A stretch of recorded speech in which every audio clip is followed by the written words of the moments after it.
All right. Good evening. It is now 7:05.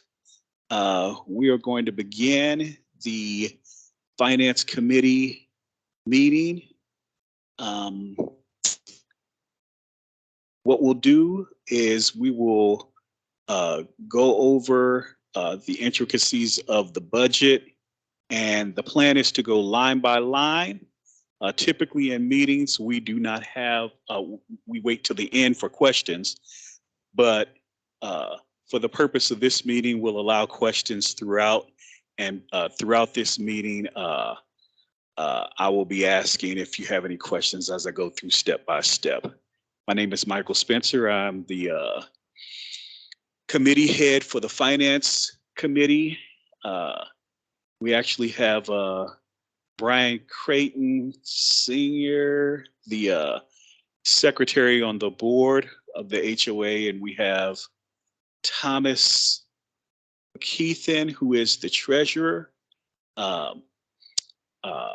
This product is a proposed budget that the Finance Committee, in conjunction with the treasurer, has presented to the board. And has also placed on the Century portal and provided to the homeowners for review. This is being done 30 days prior to the budget meeting. And at the budget meeting, the board will discuss and vote on the line items detailed within this budget.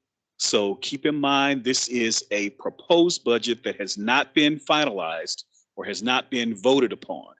I do want to remind you, or I suspect you all heard the notification that this meeting is being recorded. And I'm going to go ahead and begin. On the budget here, what you should see, what I did for ease of discussion is I have, say again? Unless you just kind of like want to. I'm sorry, I couldn't hear you, but I'll go ahead and keep going. That's all the reports. They have to go in 3 days a week. Thomas, are you talking? Can you mute your mic, sir? Can you mute your mic, Thomas? Oh, I'm sorry. It's okay. And as a reminder, anyone that's not addressing the group, if you could remain on mute, it would be appreciated. Again, as we continue, when I refer to something, I will refer to the actual line numbers. If you can see my cursor moving around the specific line numbers, that's what we will. I'll refer to, just so everyone can be looking at the same thing. So what I'll start out is line number 1. This budget for 2023 is going to be based on a number of units totaling 540. So this number may change, but for budgeting purposes, we have to plan for the 540 units that we currently have. Now, I'm going to skip ahead and go all the way down to what our annual HOA fees are scheduled to be in 2023. So this is line 82. So what we have budgeted for is HOA fees, our annual fee being $788 per year.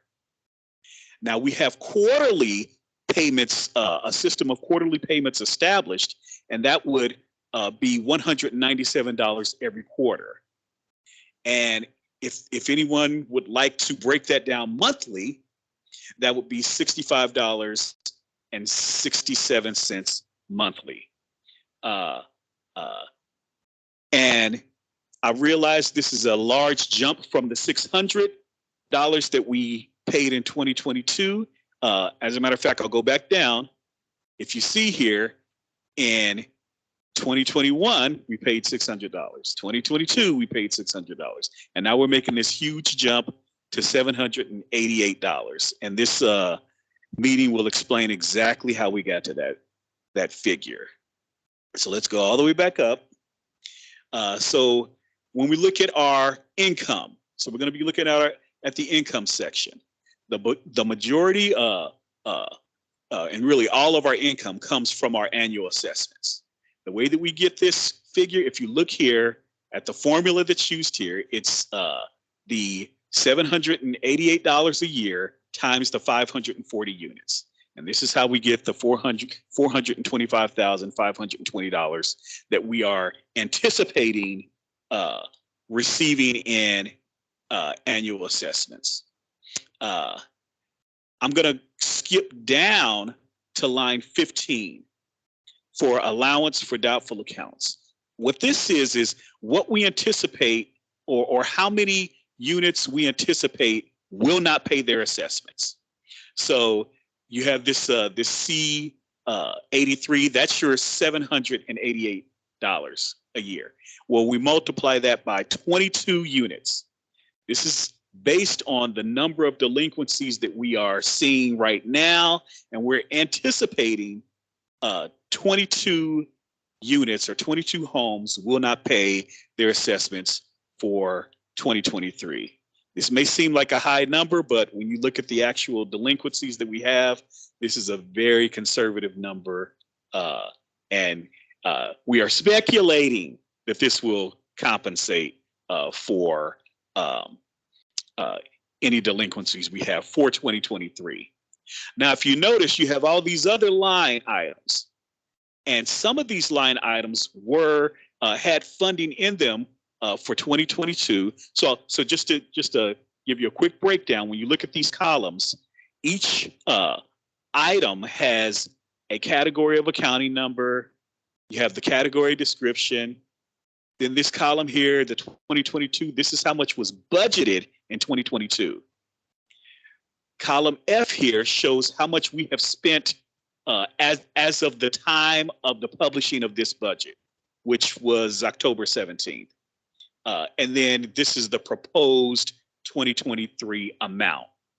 So when you see some of these line items that had funding for 2022, for example, late charges and initial fees and closing fees, these items should not be used when you're tabulating your annual budget.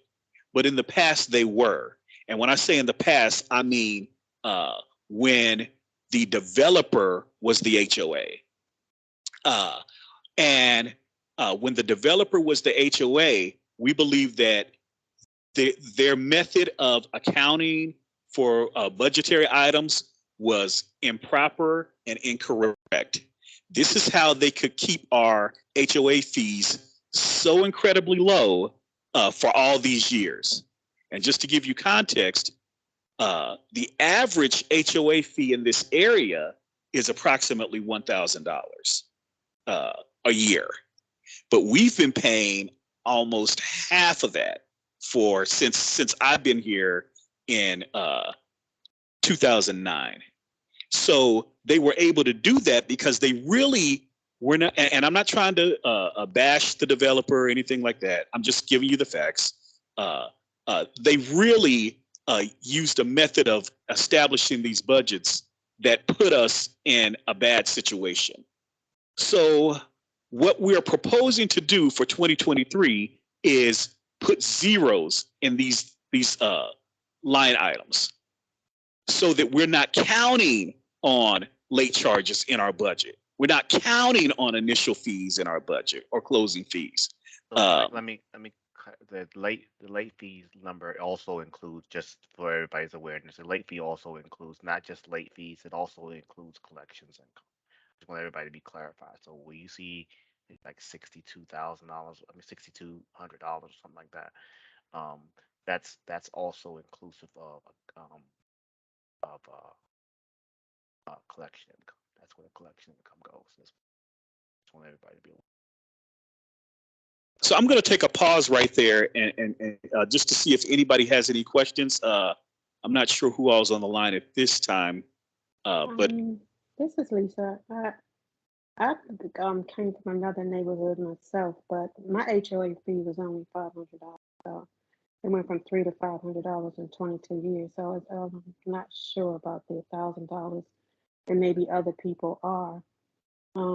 I know that there's a reserve that needs to be down or held down or whatever. The late charges, that whole little section really is just gravy. It's like a late charge should just be additional funding that you can add to your reserve spots. I see what you mean by not saying that it's a part of the budget, but it should be gravy. I mean, every time you collect it, it should be, added to the reserve spot.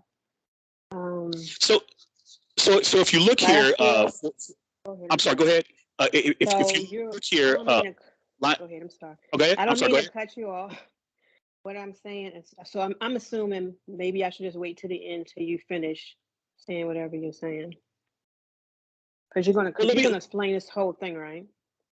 Yes, absolutely. Okay, I'll just wait. So I will say this though. I will say this. When you see here, when you look particularly at this line number 9, where it talks about late charges, there are late charges here that when you look at this actual column.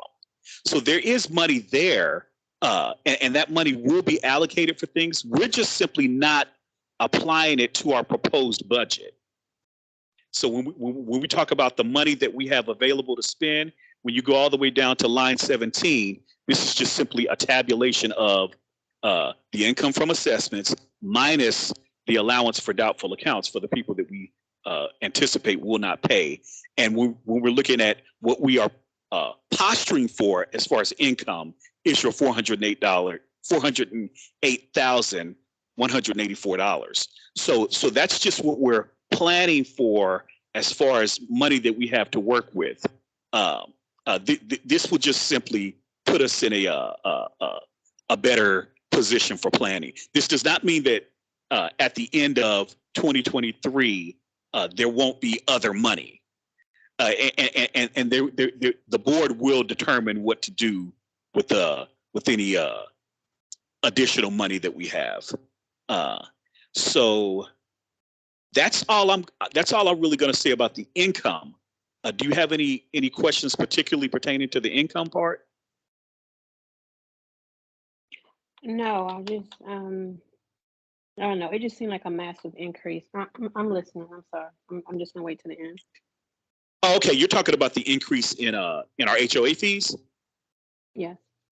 Okay, yeah, I'll definitely get to that. What we'll do is we'll go to expenses next. Okay. So when you look here and you see expenses, we have expenses broken up into different categories. So we have grounds maintenance expenses, we have administrative expenses, and we have reserves expenses. I'll put it that way. So let's start out with the grounds maintenance expenses. Now, when you look here, you see in 2022, and what I think I'll do is I will leave this at the top. I'll freeze the plane, freeze pane. So you know exactly what we're talking about.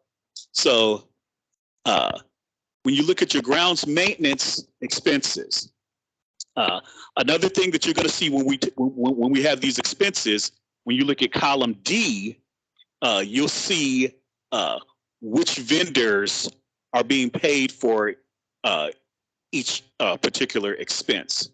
And for each of these vendors, there should be a contract loaded on the Century portal where you can actually see the contract that was signed by the board that results in these expenses. So one thing that I do want to point out is when you look at anytime you see a vendor that's Century Management or you see a vendor that's Outdoor Creations, there may be one or more documents that detail the intricacies of that expense. So you may see here Outdoor Creations listed in several places, but when you look at the Outdoor Creations contract, you would have to look at that area specifically pertaining to which service is being provided. Now, previously, this vendor column was not listed on our budgets. It was just the services. We decided to add the vendor column just so that the homeowners would have some reference to what document they can go to look at that gives you the details of these expenses. Again, I'll start with general maintenance. This general maintenance service is provided by Century Management. And if you look at the 2022 number, you see this amount. I won't read it all out. When you look at the 2023 number, though, you see an increase. And this is because we're being charged. I don't know if you can see this formula up here at the top here. It may be too small for you to see. But it is, I believe it's $55 per hour. And we are anticipating 10 hours at a month and 12 months in a year. So that's how this amount is tabulated or anticipated. The next line you see, contracted lawn service. And this is just based on what we saw in 2022, and we are anticipating slight increases in 2023. That's the only reason there's a slight increase there.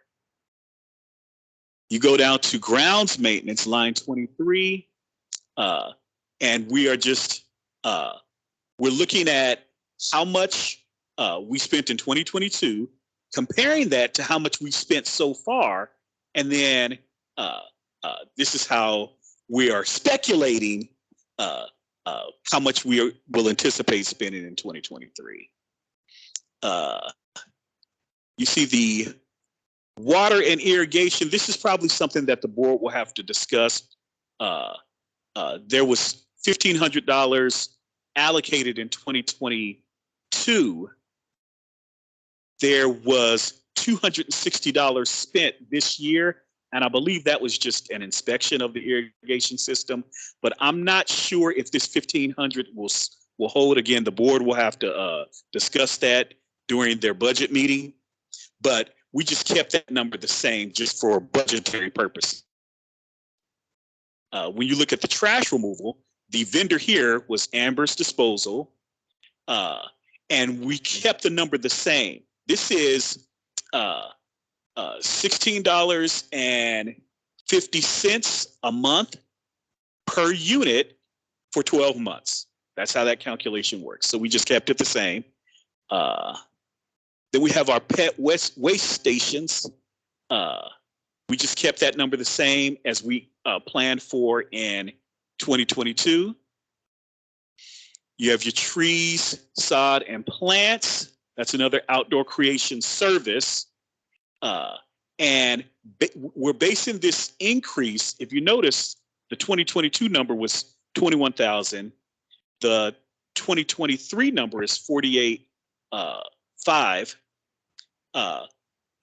We've spent so far over 19,000. So just based on, and this is again a speculation. This is again something that the board can discuss. If they'd like to adjust this number, then they'll do so as they see fit. But again, this is what we have proposed. So, Mike, let me clarify something there. So, any line you see for outdoor creations, any line you see for outdoor creations, the outdoor creations contract has a total contract value. So, what we've done is we've disaggregated or split the services for outdoor creations over 3 or 4 different budget categories.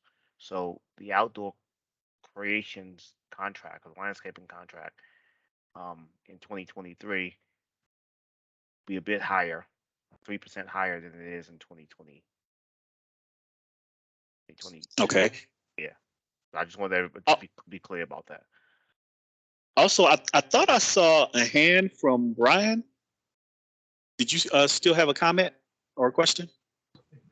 Yes, thank you, Michael. I actually had a question going back a few line items to the water irrigation for 1,500. that's proposed on the 2023 budget. Is that based upon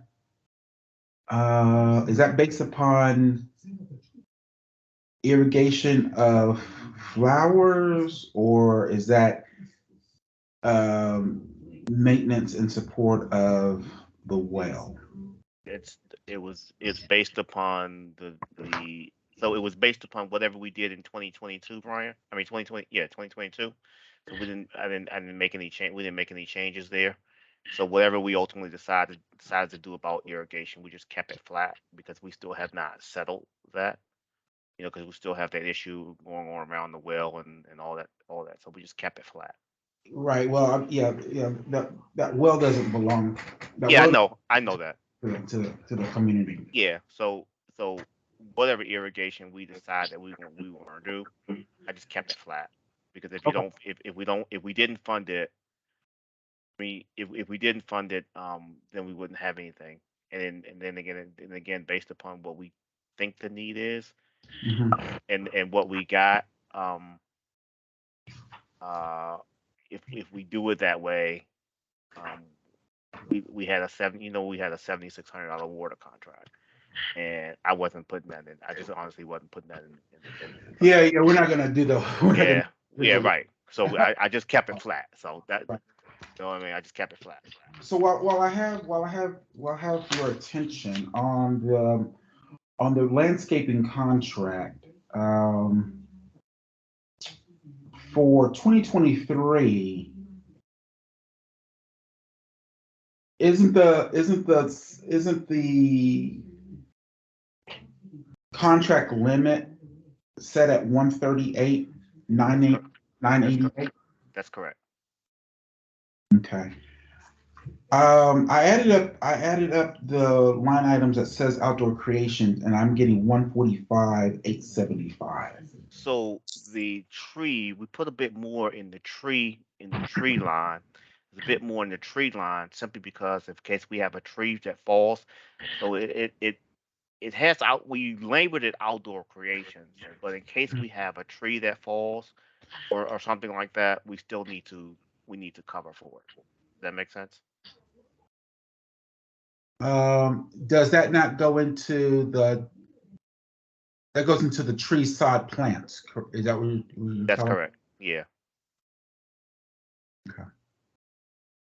Okay. Yeah. That's why that's done like that. Okay. Thank you. Thank you. Now, for the purpose of the people that are listening, this kind of goes into what I mentioned earlier about the fact that there is a contract document for outdoor creations. However, there's different services that are detailed in this budget that are listed as separate line items. We did discuss possibly just creating one line item for We'll see. just landscaping for outdoor creations. However, just for the sake of continuity, when you look at the 2022 number versus the 2023 number, we really wanted homeowners to see exactly what was being spent for this particular service or that particular service. So that could be a little bit confusing if you're trying to look at the actual landscape contract and do what Brian just did and add up. Okay, this is the amount of the contract for this year. Where are those services breaking down at? So then that will require a little bit of math on the part of the person looking at the documents. But again, Ask Lisa, would that be easier for you? I do this all the time, but would that be easier for you if you saw it like kind of rolled up together?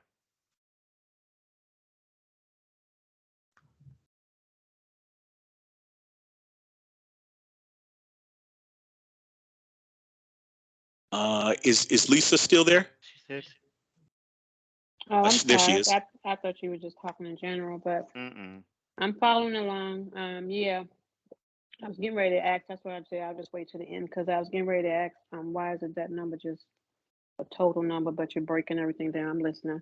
Yeah, we broke it across. But We posted across but I credit. mean, maybe if you would have said like contract is for yada yada yada. But we're gonna go into details. But it doesn't matter. But I'm listening. Okay. All right. Okay. All right. So moving along.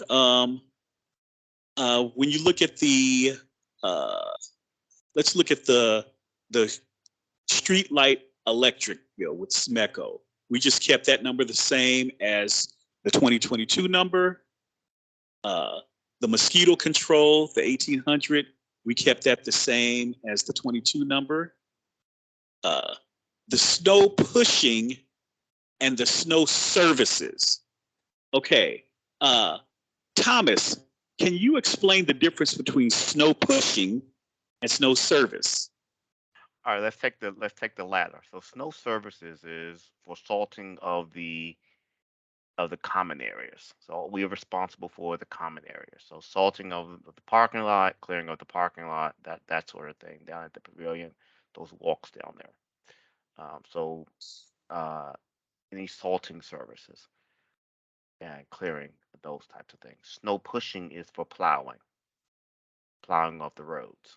So uh, the association is required to make sure that all of our walks and our common areas are clear, and the parking lot is clear of snow and ice. That's the requirement. The snow pushing is a um, supplemental service or an enhancement to Charles County. So uh, so in this year, what we did was we supplemented the county in salting our roads because uh, they don't typically salt, right? We wanted to make sure homeowners got out, during inclement weather. So we spent 3,700, something like that. And so we just kept that number flat, assuming that we was going to take the same posture in 2023. Uh, and then for snow pushing, we did supplement the county in clearing the roads. I think through two events. It was for 2 hours, and we spent $300. So what we assumed is that was going to stay about flat. We just added an additional hour in 2023. So we kind of held that kind of constant in terms of where we spent. Okay. Now I see a hand from Brian again. Yes, thank you. Thanks, Thomas, for the explanation. So it's a little confusing, or I could see where it could be a little confusing to homeowners between the snow pushing and the snow services. And the snow pushing is, it's a very minimal amount, right? Mm-hmm. Oh, would it be more beneficial to like roll that into just snow services instead of trying to break it down and then trying to have to explain the difference between the snow pushing and snow services? Because at the end of the day, it all falls under snow. Well, it depends on how they load it, how the budget gets loaded. And that's again, it's a budget category thing. But Yeah, yeah, I mean, it make I agree with you. I'm not disagreeing with you. Um, but that was an accounting thing. okay. Were they partial across? So tell me again. So snow pushing. Snow pushing is you. So hold on. Let me see if I can kind of regurgitate what you told me. Snow pushing is a service that goes on top of what Charles County does, because Charles County is responsible for clearing our roadways. Charles County is responsible for clearing the roadways as long as that section is turned over to the county per se. That's correct. And so what snow pushing is that we'll have a contractor will come out, they could pre-salt the roads, and then after they pre-salt the roads and Charles County comes out and moves their snow, however they move it, because they do a horrible job in communities, and we all know that. Right. They'll come out, this contractor will come out and actually kind of clean it up a little bit better, push more snow out of the road so people can come in and leave without getting stuck. Is that what I'm hearing? The salting would come out of the snow services. The snow Oh, pushing is for plowing exclusively. Does that make sense? okay, so snow pushing is just the pushing of the snow, That's right. and that is only for the county roads. That's not including the parking lot. That's correct. That's the way we did. That's the way we did it last year. I'm not saying we've got to, or this year. We're in 22. That's the way we did it this year. I'm not saying we have to do that going forward. I'm just trying to provide an explanation based on what you're asking me. Right. Okay. I just wanted to make sure that I fully understand. Yeah, and then the snow services is for anything else. The salting, if we decide we're going to pre-treat the roads like we did this year, next year we decide we want to pre-treat the roads as well as to take care of the parking lot and the grounds, the salting so folks won't fall over there. So, okay. All right. Okay. But we could, I mean, when we load the budget, right? We could decide that we want to put everything snow in one budget category to make it cleaner. That's just the way it was done this year. So we just kind of kept it. Right. And I definitely understand that process. Mm-hmm. I think to keep it cleaner and less confusing, I would like, as a board member and as a homeowner, I would like to see it just one category, snow services, and then however you guys earmark it is fine. I mean, you have a total of It's like $4,200, about $4,200, something like that. Yeah. right. Yeah, that's an easy amendment. We can. Yeah, I don't have a problem with that. that's easy. And to touch base to, I know we currently have a contract with our past. That's over. That's December over. in December this year, we need to December of this year. That's over. So what we Okay. can maybe So what you want to do is so landscaping needs to go out. So what we they need to do is we need to get some RFPs for snow services. I would say yes. Okay. I will put that on my to-do list. Or what you could do, just if you want to make it easy, just because we're in budget season, if you want to go back to just your hyper and just say, hey, you want to renew for next season, I don't have a problem with that either, since we kind of know what his rates are going to be. But that's your call. Yeah. That's your deal. I will think about that and get back to you. Okay. Thank you. Yep. Thank you. So, so as you can see, Miss Lisa, you're definitely getting an inside baseball view of this budget process, because we have board members on the line actually discussing these things, and this goes to show you that this is definitely a proposed budget that is subject to change based on the discretion of the board. I want to go. I mean, Mike, can we go back to something else? Just kind of put it out there, because I'm on the income. Can I go back now, or you want to wait? No. This should happen in real time. Okay. So I just want to be real transparent about this income line, particularly this doubtful accounts, right? I want to kind of put it out there, and so I don't know, Lisa, how much you've been a part of it, but the association has a significant delinquency problem. It's bad.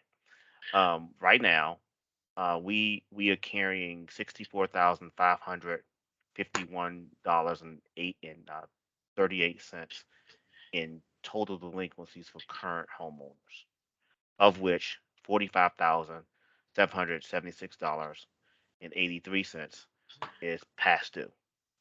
So this allowance for doubtful accounts line, this roughly $17,000, $17,600. What we're trying to do is figure out what's the risk tolerance we want to enjoy or leverage next year going in. Uh, the more and more I look at this, um, the more and more I look at this, and the $17,600 number is fourth quarter, right? The more and more I'm looking at this, it gives me pause. And Mark, you and I have gone around and around on this number, but the more and more I look at this, I'm I'm I'm really concerned. And I'm concerned because of where we are in fourth quarter. This number ranges. I think Mike, when we looked at this, it was like $38,000 in September, something like that.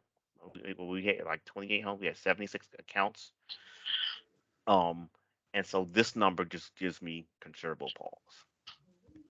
I'm just being honest. Um, and in prior years, it has been this line has been extremely low. So the developer did it at $1,000 a year, $1,500 a year. Last year in 2022 was the first year when we made the choice when we redid the budget where we made the choice to say, you know what, we're gonna do 10 homes.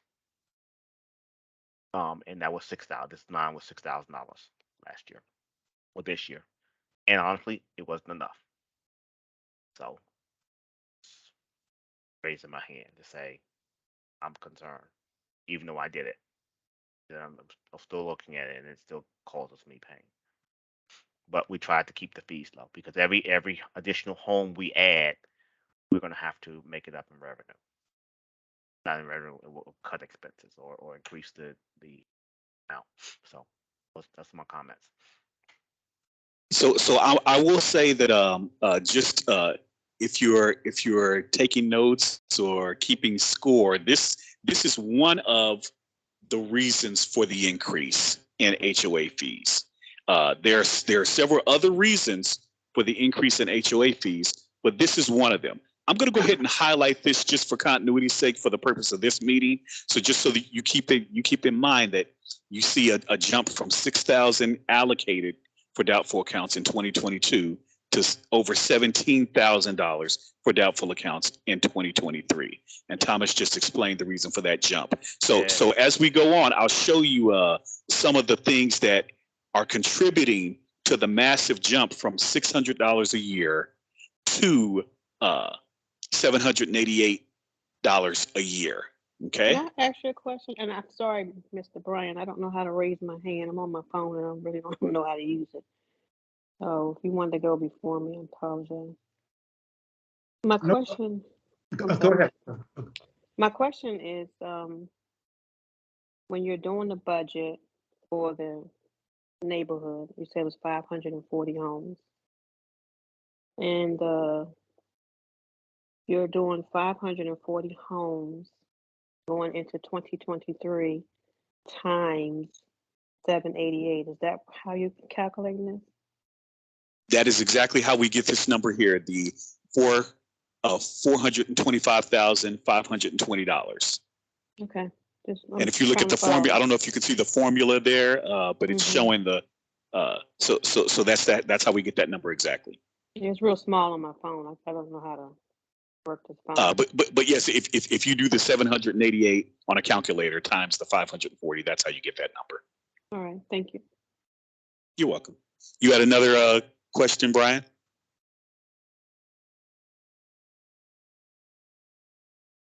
Brian, are you there?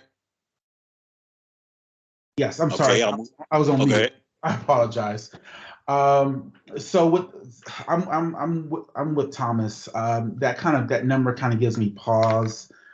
That 22, because I think it's 22. I think it's broken down into 22 units. Yeah, that is correct. 136.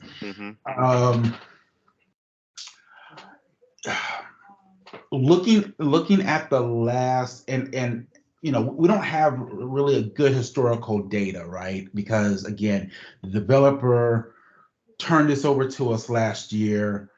This is actually, this is our freshman year.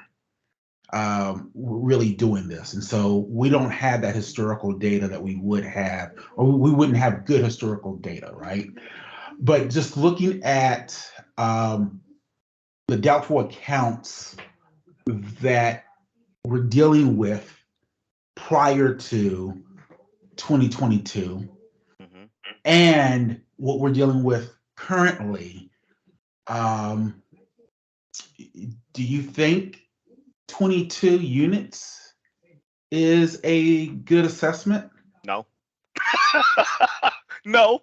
So what do you think?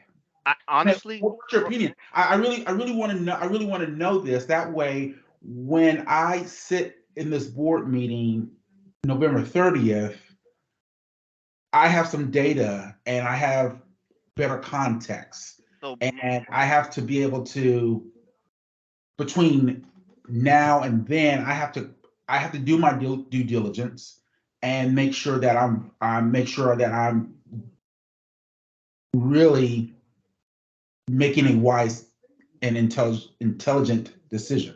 so Brian, to be honest with you, in last year we ended the year at $58,000. As you know, we ended the year at $58,000 in delinquencies, right?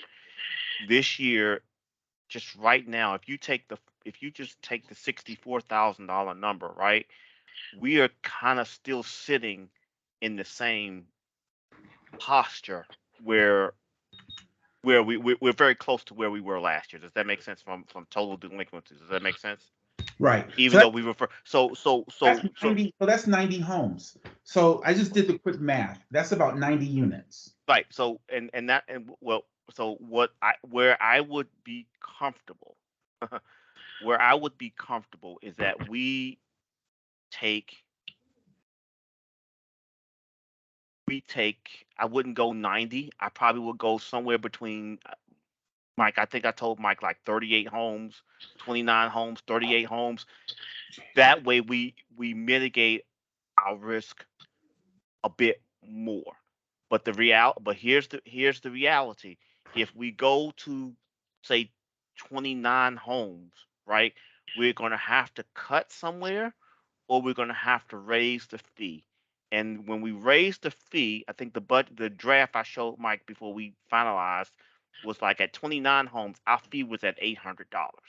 So then Mike and then at the end of the September, and Mike said to me, "Hey Thomas, let's let he came to me with an idea. Said let's just wait to Q4 and see where it is."